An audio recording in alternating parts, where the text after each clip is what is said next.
વાવથરા જિલ્લામાં મહેસૂલી કર્મચારીઓની પડતર માગણીઓ અને વધતા કામના ભારણને લઈને ગુજરાત રાજ્ય મહેસૂલી કર્મચારી મહામંડળ દ્વારા વર્ક ટુ રૂલ કાર્યક્રમ જાહેર કરવામાં આવ્યું છે, જેના પગલે વાવથરા જિલ્લાના મહેસૂલી કર્મચારીઓએ જિલ્લા કલેક્ટરને આવેદનપત્ર પાઠવી રજૂઆત કરી હતી। મહામંડળના જણાવ્યા મુજબ મહેસૂલી કર્મચારીઓ પર ઈ-ધરા, ડિજિટલ ગુજરાત, જનસેવા કેન્દ્ર, ઓટીપી તથા થંબ બાયોમેટ્રિક આધારિત કામગીરી સહિતનું વધતું ભારણ છે। આ કારણે કર્મચારીઓ પર કામનું દબાણ અને માનસિક તણાવ વધી રહ્યો હોવા છતાં પડતર માંગણીઓનો હકારાત્મક ઉકેલ આવ્યો નથી। કર્મચારીઓના જણાવ્યા મુજબ 17 ઓગસ્ટ 2026ના રોજ મહેસૂલી તલાટીઓનો જોબ ચાર્ટ જાહેર કરવામાં આવ્યો, જેમાં અન્ય વિભાગોની કામગીરી પર મહેસૂલી કર્મચારીઓને સોંપવામાં આવી હોવાનો વિરોધ કરવામાં આવ્યો છે। મહામંડળનો આક્ષેપ છે કે જોબ ચાર્ટ જાહેર કરતા પહેલા કર્મચારીઓને વિશ્વાસમાં લેવામાં આવ્યા નથી। વર્ક ટુ રૂલ અંતર્ગત કર્મચારીઓ સવારે 10:30 થી સાંજે 6:10 સુધી ફરજ બજાવવાની રહેશે। કચેરી સમય બાદ અથવા જાહેર રજાના દિવસે નિયમિત ઓનલાઈન ઓટીપી બાયોમેટ્રિક આધારિત કામગીરી નહીં કરવાની સૂચના પણ આપવામાં આવી છે। આ ઉપરાંત જોબ ચાર્ટના 18 મુદ્દાની કામગીરીથી દૂર રહેવાનો આદેશ કરાયો છે। જો કે કુદરતી આપત્તિ, ડિઝાસ્ટર મેનેજમેન્ટ અને કાયદો વ્યવસ્થાની અત્યંત જરૂરી કામગીરીને અપવાદ રાખવામાં આવી છે। વાવથરાના કર્મચારીઓએ કલેક્ટરને આવેદનપત્ર આપી માંગણીઓને વહેલી તકે ઉકેલ લાવવાની માંગ કરી છે। આજરોજ વાવથરા જિલ્લાના માનનીય કલેક્ટર સાહેબને આવેદનપત્ર આપવામાં આવેલ છે।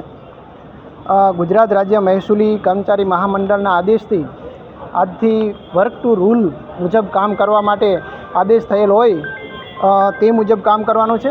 અમારી મુખ્ય માગણીઓમાં જૂની જે રજૂઆતો અમારી છે કે જિલ્લા ફેરબદલીઓ જે તે સમયે થઈ હતી કે રેવન્યુ તલાટી અને ક્લાર્કને પ્રમોશન આપી અને જે તે જિલ્લામાં જગ્યાઓ હોવા છતાં બીજા જિલ્લામાં મૂકી દેવામાં આવ્યા હતા, તો એ માગણી અમે કરેલી છે કે એમની પાછી બદલીઓ કરવામાં આવે।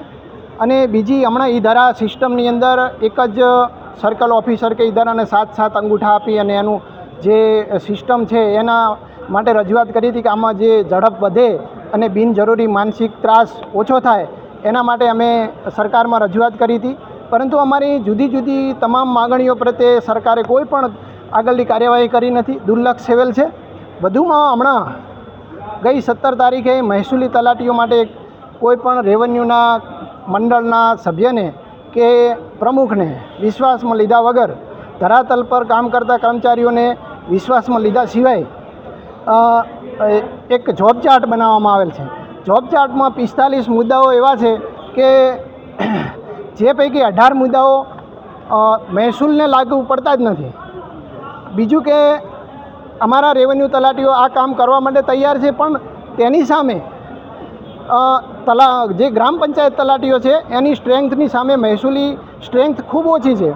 18,000 ગામડાની સામે 13,000 કર્મચારીઓ પંચાયત તલાટી જે છે એ છે, એની સામે મહેસૂલના જે તલાટીઓ છે એ 4500 સામે 4500 જે જગ્યાઓ અત્યારે ઊભી કરેલી છે એની સામે 4,000 ભરેલી છે।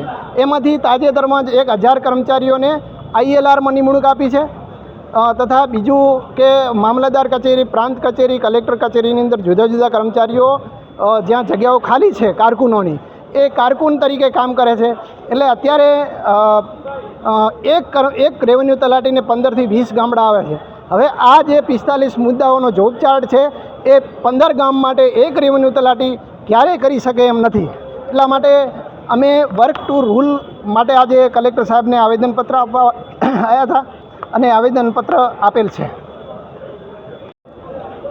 અમારી માગણીઓ પૂર્ણ નહીં થાય તો અમે આગળના કાર્યક્રમો, અમારા હડતાલ અને આંદોલન છે એ આગળ એમને જ્યારે જરૂર પડશે, મહામંડળનો આદેશ થશે તે મુજબ અમે કાર્યવાહી કરવામાં આવશે।